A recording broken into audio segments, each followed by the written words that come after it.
अऊज़ु बिल्लाहि मिनश्शैतानिर्रजीम। बिस्मिल्लाहिर्रहमानिर्रहीम।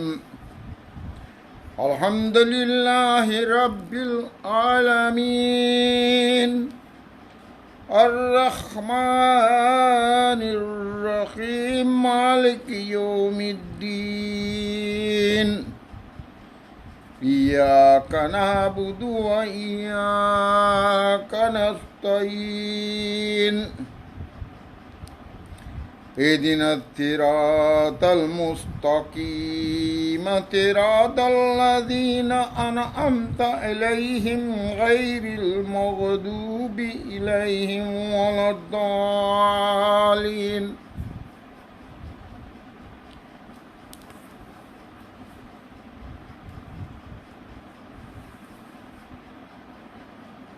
मेरे दोस्तों, भाइयों, अस्सलाम वालेकुम। अल्लाह का लाख लाख शुक्र है कि मैं आपसे बात कर रहा हूँ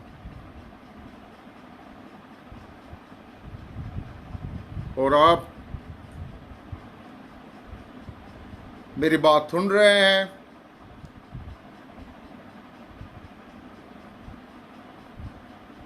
कोरोना वायरस का गलबा है पूरी दुनिया में।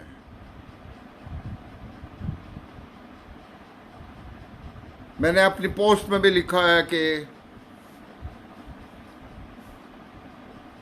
एहतियाती तदाबीर इख्तियार नहीं की जा रही हैं,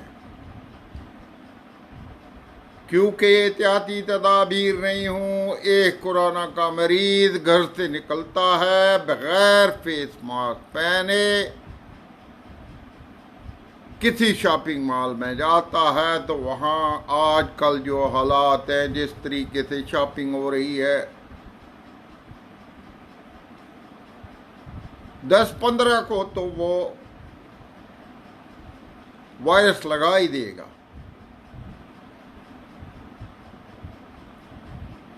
इसलिए मैंने रिकमेंड किया था, मैंने लिखा कि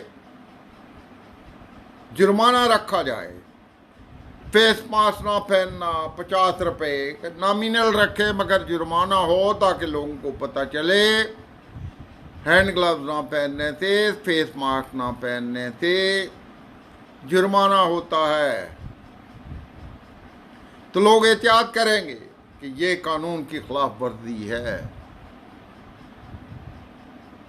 बाद लोग तो इस वजह से भी एहतियात करेंगे कि ये कानून बन चुका है, और कोई अगर हमसे पूछे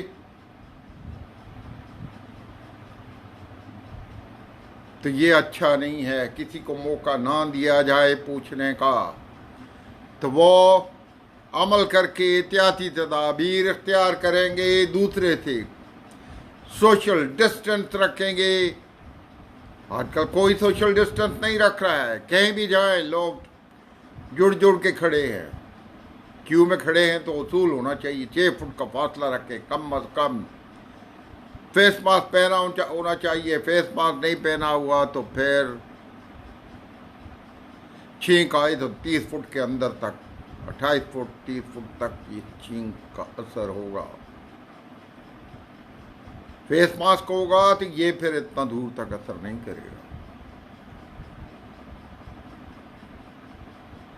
अरबों रुपया हमारा कौम का जा रहा है रोजाना के हिसाब से। लॉकडाउन की वजह से तो एक छोटा सा ये बात, ये कानून इम्प्लीमेंट किया जाए 2-3 महीने के लिए, जब तक ये कोरोना वायरस का खतरा टल नहीं जाता उस वक्त तक टोकन जुर्माना ही रख दें कि 50 रुपये जुर्माना है जो नहीं पहनेगा। तो फिर घर से निकलने से पहले लाजमी तौर पे हर शख्स फेस मास्क पहन के जाएगा, एहतियाती तदाबीर बाहर जाके इख्तियार करेगा। तो ये एहतियाती तदाबीर लाजमी हैं। ये नहीं करेंगे तो अपने आप को भी नुकसान पहुंचा रहे हैं और जो बाकी आपके साथ खड़े होंगे, उनको भी नुकसान पहुंचेगा। और इस लॉकडाउन का भी फायदा नहीं होगा अगर एहतियाती तदाबीर नहीं है तो एहतियाती तदाबीर ज़रूरी हैं।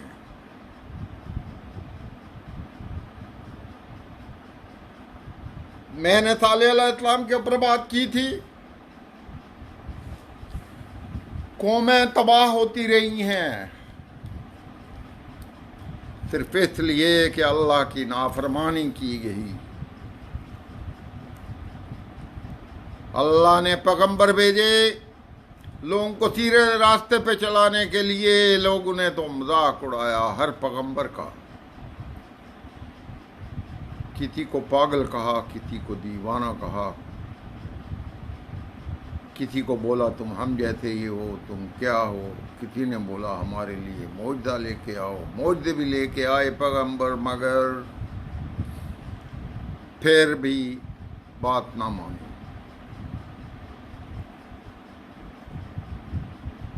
आज मैं हजरत हूद अलैहिस्सलाम के बारे में बात करूँगा। ये जो है इनका कुरान में जिक्र है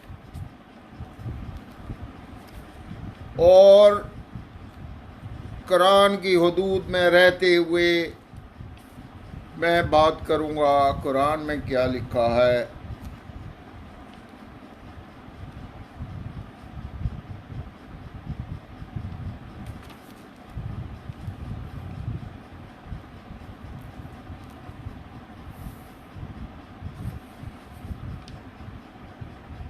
हज़रत हूद अलैहिस्सलाम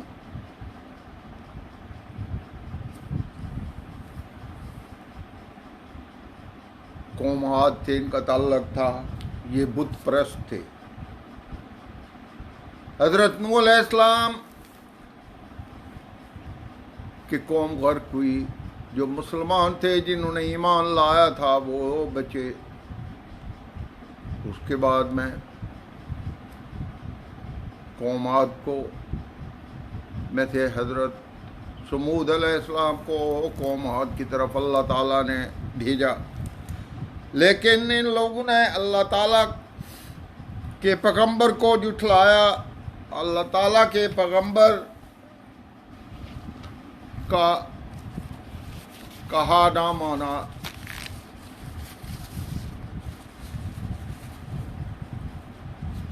आज मुझे थोड़ा सा काम है, ये हमेशा कभी कभी हो जाता है, बहुत ही हल्का है, मगर इसका मतलब ये नहीं है कोरोना है। कोरोना तो छींकें भी आएंगी, कोरोना में जो है गला भी खराब और सूजन होगी, कोरोना में सर दर्द भी होगा, बुखार भी होगा,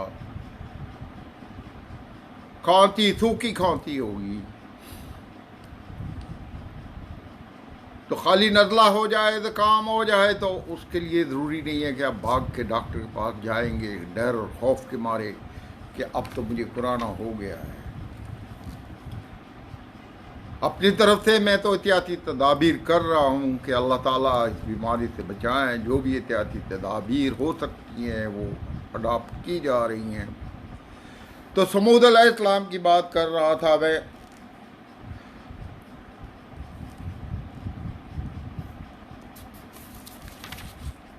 हज़रत हूद अलैहिस्सलाम की बात हो रही थी। हज़रत हूद अलैहिस्सलाम जो है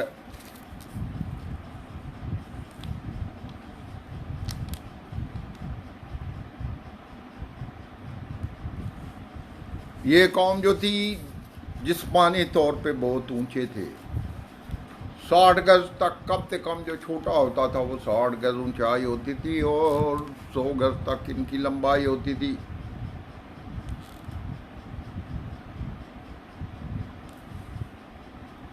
तो इसमें जो है सबसे पहले मैं कुरान के ऊपर जाऊंगा। कुरान में क्या लिखा हुआ है? कुरान में लिखा हुआ है, ये सूरह अराफ है।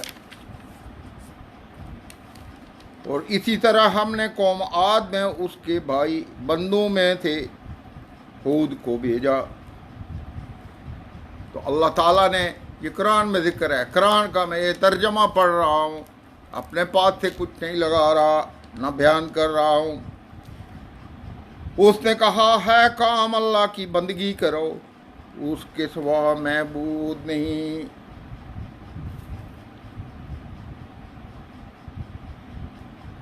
क्या तुम इनकार और बदअमली के नताइज से नहीं डरते?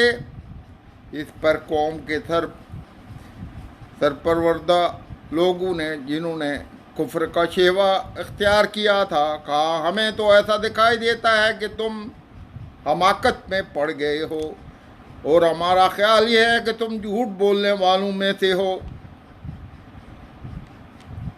हूद ने कहा भाइयों, मैं अहमक नहीं हूँ, मैं तो उसकी तरफ से जो तमाम जहानों का परवरदिगार है फरिश्तादा हूँ। मैं उसका प्याम तुम्हें पहुँचाता हूँ और यकीन करो कि तुम्हें दयानतदारी के साथ नसीहत करने वाला हूँ। क्या तुम्हें इस बात पर अचंभा हो रहा है कि एक ऐसे आदमी के ज़रिए तुम्हारे परवरदिगार की नसीहत तुम तक पहुँची जो खुद तुम ही में से है? खुदा का ये एहसान याद करो कि कौम नूह के बाद तुम्हें इसका जानशीन और तुम्हारी नस्ल को ज़्यादा वुसअत दी, वो तवानाई बख्शी। बस चाहिए कि अल्लाह की नेमतों की याद से गाफिल न हो ताकि हर तरह कामयाब हो। उन्होंने कहा क्या तुम इस लिए हमारे पास आए कि हम सिर्फ एक ही खुदा के पुजारी हो जाएं और उन महबूदों को छोड़ दें जिन्हें हमारे बाप दादा पूजते आए हैं? अगर तुम सच्चे हो तो वो बात ला दिखाओ जिसका हमें खौफ दिला रहे हो। हूद ने कहा यकीन करो, तुम्हारे परवरदिगार की तरफ से तुम पर अज़ाब और गज़ब वाक़या हो गया है कि अक्लें मारी गई हैं और अपने हाथों अपने को तबाही के हवाले किया है। क्या है जिसकी बिना पर तुम मुझसे झगड़ रहे हो? मैं चंद नाम जो तुमने और तुम्हारे बुजुर्गों ने अपने ही से गढ़ लिए हैं और जिनके लिए खुदा ने कोई सनद नहीं उतारी।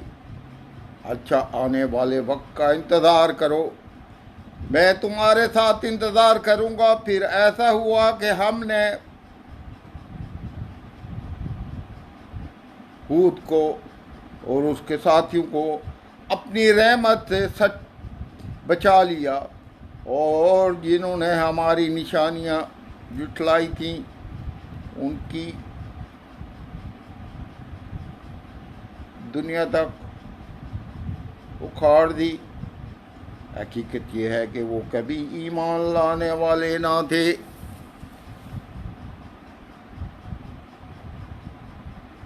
ये सूरह आराफ में है इसका जिक्र और बहुत सारी सूरतों में है, कुरान में है कि ये कौम जो है ना मानने वाली थी, कभी भी जो है वो ईमान लाने वाले ना थे।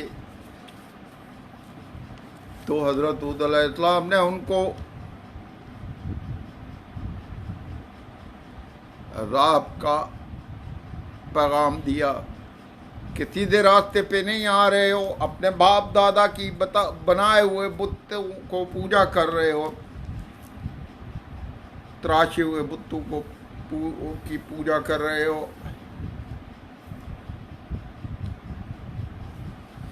और उनको अहमक कहा, बेवकूफ़ कहा हज़रत हूद अलैहिस्सलाम को।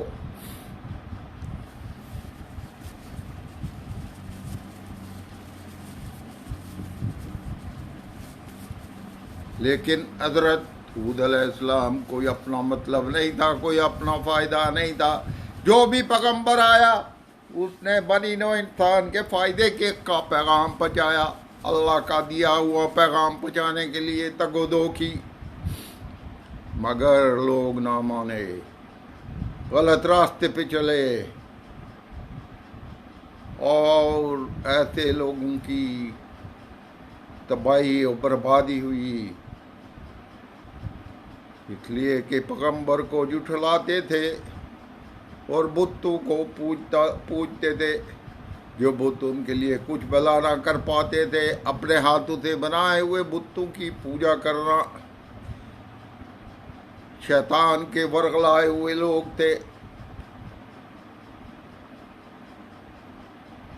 तो अल्लाह ताला ने इस कौम के ऊपर भी अज़ाब नाज़िल करना था। हजरत हूद अलैहिस्सलाम के जो पैरोकार थे उनको बचाना था।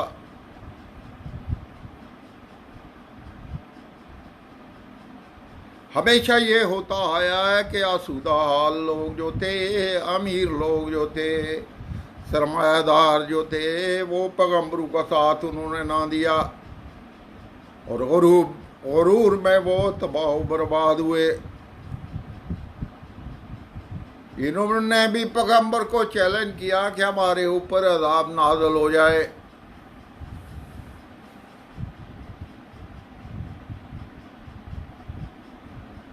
तो इनके ऊपर अज़ाब नाज़िल हुआ, ऐसा अज़ाब नाज़िल हुआ कि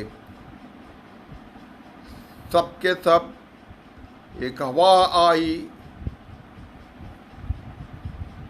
अल्लाह ताला के हुक्म थे और वो हवा इन सब को तबाह कर गई। लेकिन अल्लाह जिसको बचाता है, जो चाहता है उसको बचा देता है।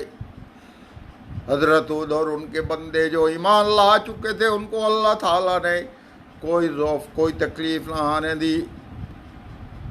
और जो मुनकर थे, मजाक उड़ाते थे, बेवकूफ़ अहमक कहते थे अल्लाह के पैगंबर को, उनको अल्लाह ताला ने तबाह बर्बाद किया, सफाई हस्ती से मिटा दिया।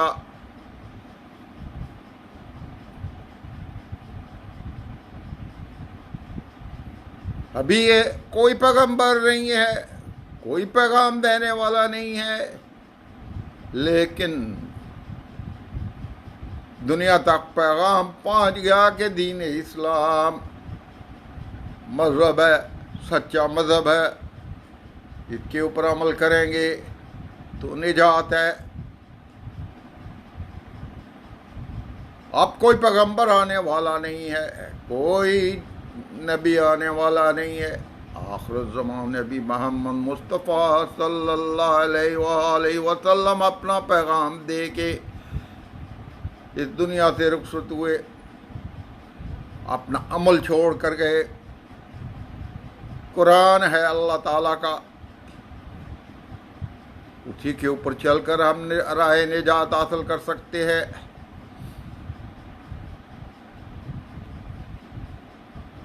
चंद महीने पहले तक सब लोग खुशहाल रह रहे थे, एक दूसरे से मिलना जुलना, उठना बैठना। लेकिन अब तो ये हालात है कि अगर कोई दावत भी करो तो क्या पता किस में कोरोना है, और उस दावत में 10-20 लोग हों अगर, तो वो मिल के बैठेंगे, गप्पे लगाएंगे, बातें करेंगे, दावतें खाएंगे, तो फिर बीमारी लगने का खतरा है। लोगों ने ये तौर तरीका भी छोड़ दिया है और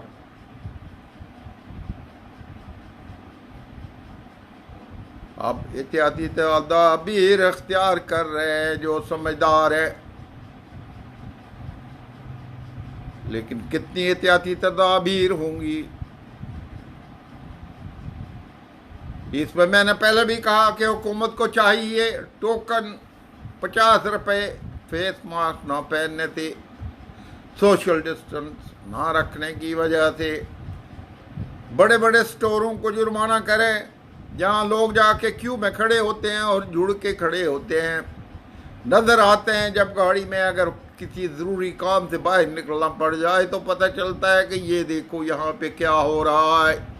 ये लोग जो है वो नहीं मान रहे हैं, सोशल डिस्टेंस मेंटेन नहीं कर रहे हैं, माशरे को तबाही की तरफ लेके जा रहे हैं। इससे पहले कि बिल्कुल ही सब लोग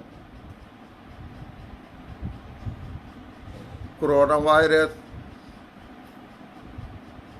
के जरासीम सब में आ जाए, ये वबा फैल जाए, हुकूमत चाहिए, हुकूमत को कि फौरी सदारती ऑर्डिनेंस, सदारती बिल नाफज हो, जिसमें जुर्माना टोकन ही सही, कोई ज्यादा बड़ा जुर्माना ना रखे, मगर ये लोगों को पता चले कि ये तो जुर्म है, ये जुर्म हम नहीं करेंगे। अभी तक तो सब लोग जो है वो क्यू में खड़े होते हैं तो तालियां बजाते हैं, एक दूसरे से जुड़ के खड़े होते हैं। ये तो कुरान फैलने का बायस बन रहा है। एक तरफ लॉकडाउन है और दूसरी तरफ शॉपिंग मॉल के बाहर और दूसरी जगहों में जहां इंतजार लोग करते हैं वो कोई सोशल डिस्टेंस नहीं रख रहे हैं। आम आवाम में कोई सोशल डिस्टेंस का अवेयरनेस नहीं है अभी, इसलिए ये लाजमी किया जाए और उसके लिए जो है ये कानून बनाया जाए कि सोशल डिस्टेंस, फेस मास्क, ये चीज़ें लाजमी है। नहीं तो ये जो अरबों रुपए का नुकसान जो रोज़ाना हो रहा है, ये नुकसान भी होगा और वायरस भी फैलेगी। तो इसके बचाव के लिए ज़रूरी है कि हुकूमत एक्शन ले।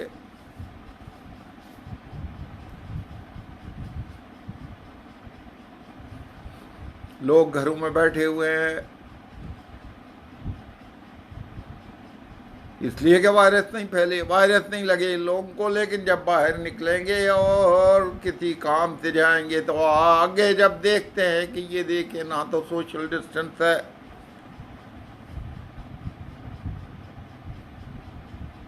ना ही और एहतियाती तदाबीर इख्तियार की जा रही हैं।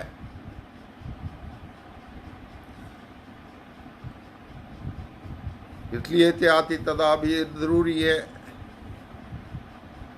नहीं तो लॉकडाउन का कोई फ़ायदा नहीं है। अगर लॉकडाउन के दौरान लोगों को बाहर जाना है, लाजमी जाना है, रोज़मर्रा इस्तेमाल की चीज़ें ख़रीदनी हैं, लॉकडाउन को आ गए, जहाँ सामान ख़रीदा क्यू में खड़े हुए और वहाँ से अगर बीमारी लगा के आते हैं तो लॉकडाउन का क्या फ़ायदा। अभी जो प्रेडिक्शन है कि पाकिस्तान में 2 लाख तक लोग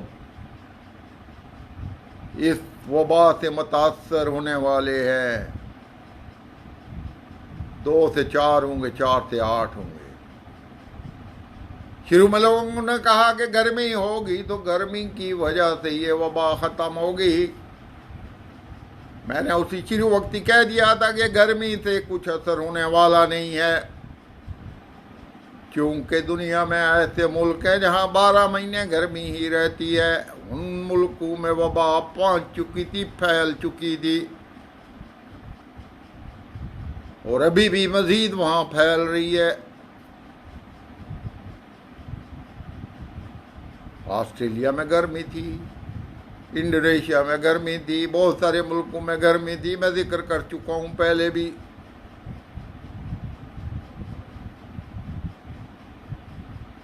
तो गर्मी से कोई असर होने वाला नहीं है, वबा में कमी नहीं आएगी। कमी आएगी तो सिर्फ और सिर्फ लॉकडाउन से होगी। लॉकडाउन और फिर एहतियाती तदाबीर ज़रूरी है।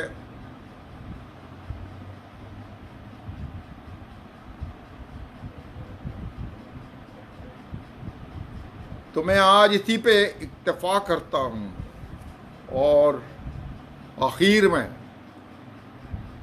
दुआ करता हूँ कि या रब्बुल इज़्ज़त, या रब्बुल आलमीन, गफूरुर रहीम, बख्शने वाला, मुश्किलों मुसीबतों से बचाने वाला, कोताहियों से माफ़ी देने वाला रब, या अल्लाह हमारी कोताहियाँ, हमारी गलतियाँ, हमारे गुनाह माफ़ करके हमारी दुआएं कबूल फरमा। या अल्लाह तू राज़ी हो जा। या अल्लाह इस वबा से तमाम मुसलमानों को, तमाम बने नो इंसान को इस वबा से या रब्बुल इज़्ज़त बचा। या अल्लाह ये लोग दुनिया में भूल चुके थे कि कोई एक हस्ती ऐसी है, खुदा है।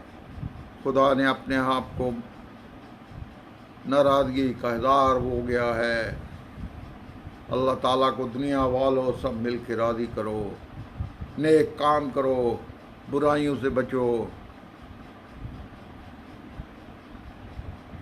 तबाही से बचो। इससे पहले कौमें तबाह हुई हैं सीधे रास्ते पे ना चल के। इसी तरीके से हम तब गुमराह हो गए थे। अल्लाह से माफ़ी मांगे गुनाहों की।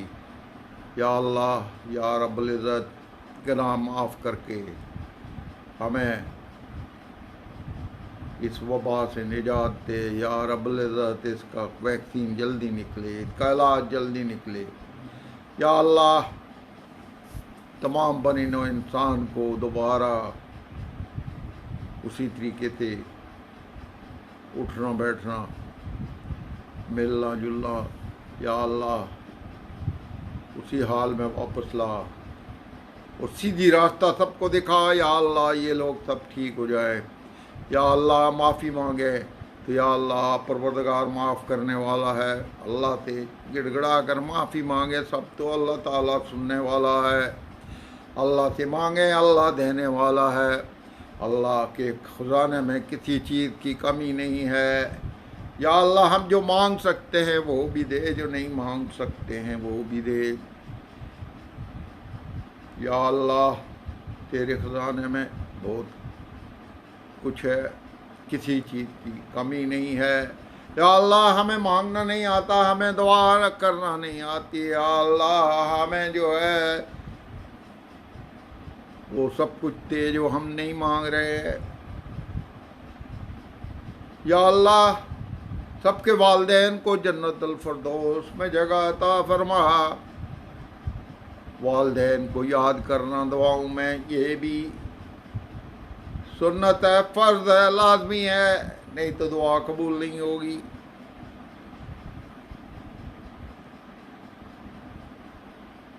सल्लल्लाहु अला खैर खल्क़िही व नूर अर्शिही व अफ़ज़लिल अंबिया वल मुरसलीन व हबीबिना व सय्यदिना व सनादिना व शफ़ीना व मौलाना मुहम्मद व अला आलिही व अस्हाबिही अजमईन बिरहमतिका या अरहमर राहिमीन।